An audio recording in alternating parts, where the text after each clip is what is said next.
So good morning. Again, we're pushing off our SPOOs here, 1252 or so on the open.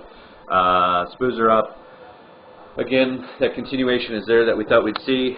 Dow was up 83 points. I was looking at eBay. eBay's down under that 25 zone, which I've noticed once that breaks down, it's probably going to go down quite a bit lower. So watch eBay today. Yahoo's up $1. Copper's up. Gold is pretty flat. Again, let's see what type of continuation we get. I could see this market having a real big bear market rally of 10 to 15%, which would get us the SPOO level up to 1320 to 1350. Again, looking at the long-term charts, 120 minutes up to daily, you know, the rubber band was stretched very much to the downside, and we could see some big moves to the upside in relative terms. So again, I'm not trying to sell this market at all, although long term I think we will see 1100 to 1120 on the SPOOs. Just looking at the long-term charts, there's a mirrored move down there to 1120 that I project seeing over the next 6 months.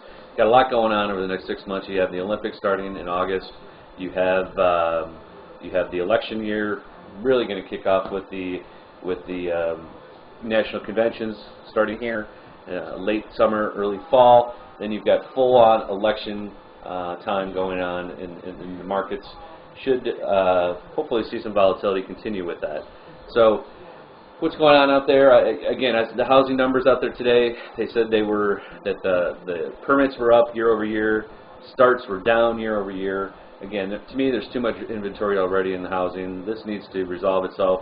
You put more permits and more builds out there, you're just going to create a higher pressure on prices. And the other side of that is the demand's not there, and the credit facilities aren't there that were there a year to 2 to 3, 4 years ago. So JP Morgan is up big on their earnings, $3.50. You have the housing complex gapping up on this open. Again, we're just kind of hanging out here. We have sold the rest of our SPOOs on this open.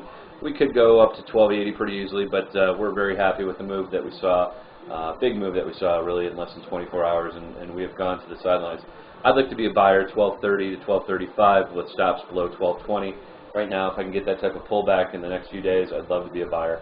But right now, we're just kind of hanging tight, and we'll see where these earnings come. Merrill's earnings were perceived as good. Stock is up $1.50 as we speak.